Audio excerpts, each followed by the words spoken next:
Hi, it's Sandy Wiley. Do you have regrets? Regrets? I've had a few, but then again, too few to mention. That's old Blue Eyes, Frank Sinatra for you oldies out there. Let's talk about regrets. I have regrets. You know what my number one regret is? Going to therapy. Therapy has ruined my entire life. But I guess a deeper regret than going to therapy is staying in therapy for far too long.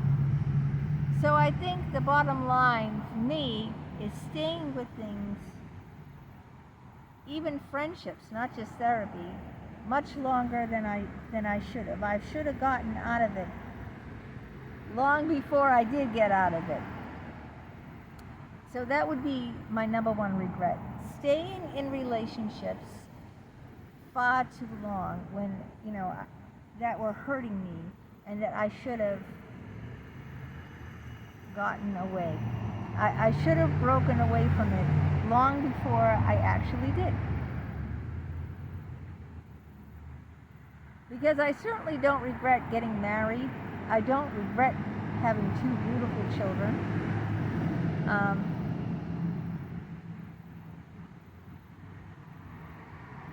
Yeah, I mean, if I look back on my life,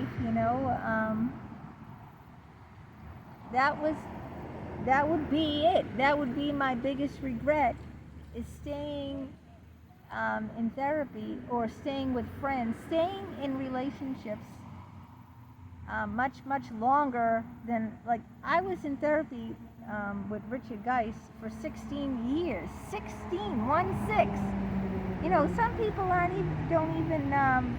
their marriages don't even last that long. 16 years is a long, long time. And, it hurt.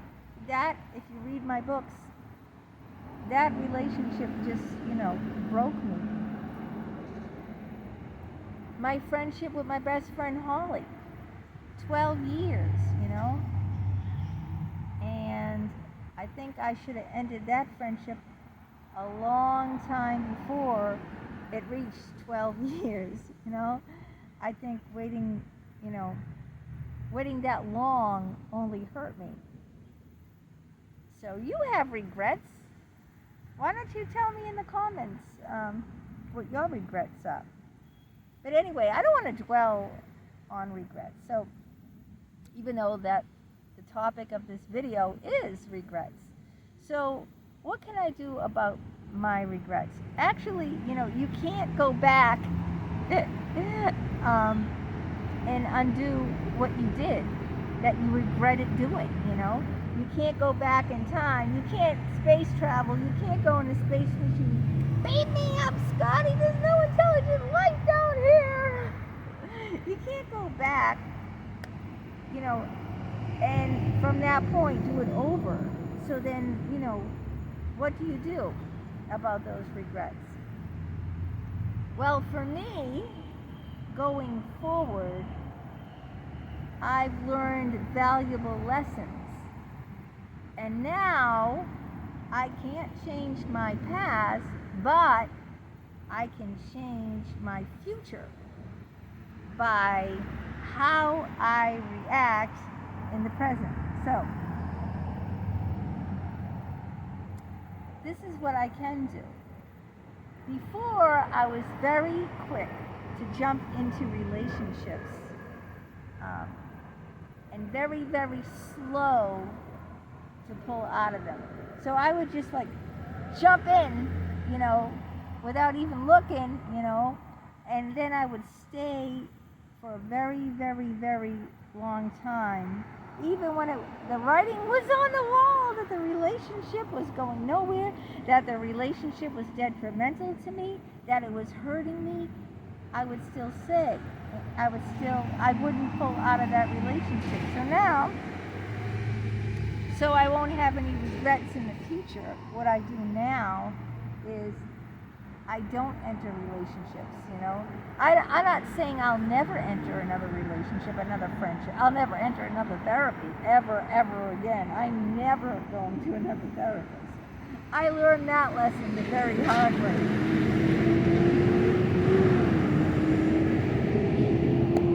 But going forward, I would be very slow to enter any kind of relationship, friendship, or whatever it is.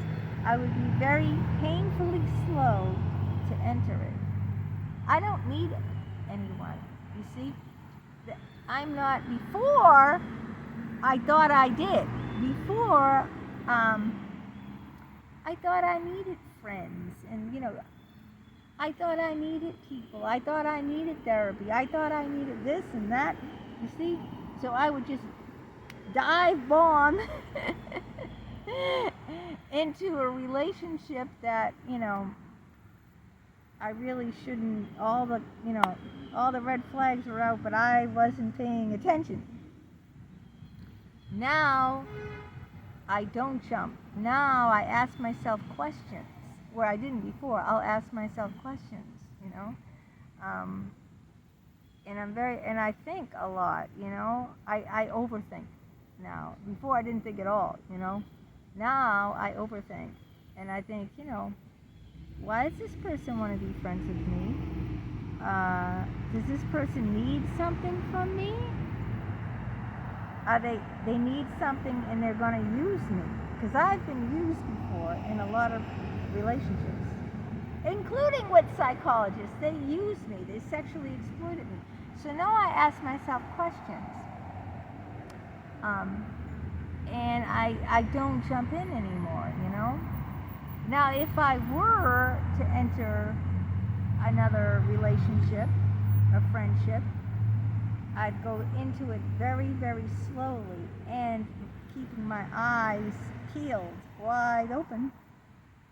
And if at the first sign of a red flag, even at the tip of a red flag, I'd be out. Because I don't want to have any more regrets. And it seems that all my regrets stem around staying in a relationship far too long when I should have been out of it. I should have gotten out of it. I stayed too long. Like, some regrets you can't do anything about. Like, if you regretted having children and you have like 4 kids, what are you going to do? Like, well, I'm not going to have any more kids. I got my tubes tied, but you're kind of like stuck there, you know. But like, people stay in marriages a long time, and, you know, they're unhappy and they're miserable, and, you know, or in jobs. What about a job? Have you ever stayed in a job that you hated, you didn't like, or you were mistreated in, and you stayed in that when you really should have got out of it, and then you found something that you like doing, and don't you regret, gee, I wish I would have gotten out of that job a long time ago, because, you know, I could have, you know. A lot of people say that too in relationships. They say, you know what, I really wish I met you a long time ago because I missed all these years. People that marry later, I'm friendly with this woman. I've met her a couple of times for lunch. I knew her from my childhood. Her name's Susanna. And her husband said, I wish, you know, on their anniversary once, I wish I would have met you much sooner. You know, I missed a lot of years with you. Because she married late. She had a baby when she was a teenager, and she was a single mom, and she worked hard. And then she met her husband, I don't know, later in life, and she had her children later in life. So, but hey, you know, another thing I regret too is that I didn't travel enough when I was younger. I'm 58. I'm almost 60. Like, you know, I still want to see Italy. I hate flying, but, you know, I regret that, you know, I didn't travel when I was, you know, I did travel in my 20s, but not enough. My husband hates traveling. So it's kind of difficult. It's kind of difficult, but I think that you have to do things that you shouldn't rush into, like getting married or having children. I think that you've got to like see the world and be on your own and just do a lot of things before you like settle down, you know. And I didn't date at all. That's another thing I regret. I married my first boyfriend, and I paid the price because I had fears, you know. I shouldn't have just like got married at age 22 years old to my first boyfriend. I don't regret getting married to my husband because he's unbelievably awesome. He's the nicest guy. He is great. I don't regret getting married to him. I think I regret that I didn't really chew my wild oats. Like I didn't date other men. I didn't travel enough. You know how some people after high school, before they go to college, they backpack through Europe. A lot of people do stuff like that. They say, okay, like I'm not going to go right to college. I'm going to take a year off and I'm going to backpack, you know, through Europe or something like that. And see, that's the kind of thing I should have done when I was younger. Instead of just like, you know, what I did was I got married. My parents owned a 2-family house. So they lived downstairs, and all I did was move upstairs to the upstairs apartment at 22 and lived in that same house practically forever until they died when I was 38. Then I sold the house and I bought a single house, a 7-room ranch house. But yeah, that I should have chewed some wild oats. I never went to clubs. I never, you know. I mean, yeah, I didn't party. I really, you know, I didn't live, you know. I didn't travel. I didn't date. So, you see, I kind of made up for it, you know, later on in life. And I hurt people by doing that. If I had done that when I was younger, then I wouldn't have hurt my son who saw me, you know, dating and cheating on his father. And that wasn't good. So I do regret that, yeah, I just settled down too young. But I don't regret who I married.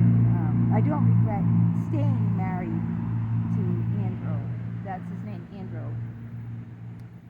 Because he supported me emotionally, financially, just has been there 110% through everything, through my infidelities,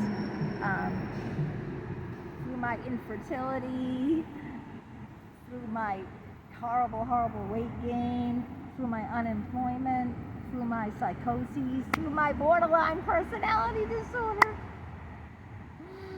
So yeah, I certainly don't regret that, you know, that stability with him.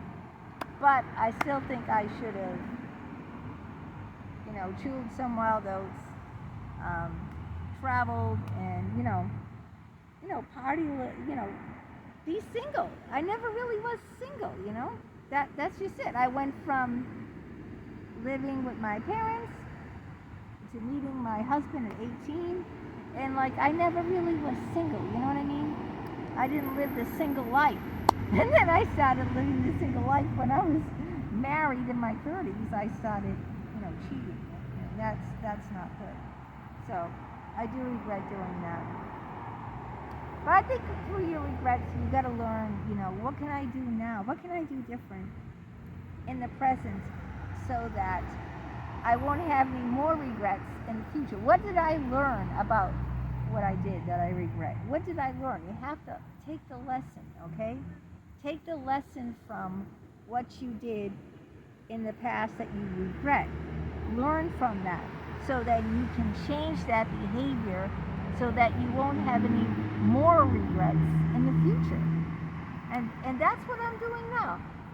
I'm also very cautious what I say. Before I used to fly off the handle. Now I'm very, very deliberate. I think before I talk, which is something I've learned. So I'm being more careful about about that going forward too. I think a lot more, I'm careful what I say. And that's what you can do. You just have to learn from the past so that you can change the present so that your future will be much brighter, because then. But we all have to live and learn, right? Every one of us has some regrets. We were young ones. We didn't know. That's how you learn. We didn't know. We were young. So, I hope you tell me some of your regrets and like what came about how you are now compared to the past. And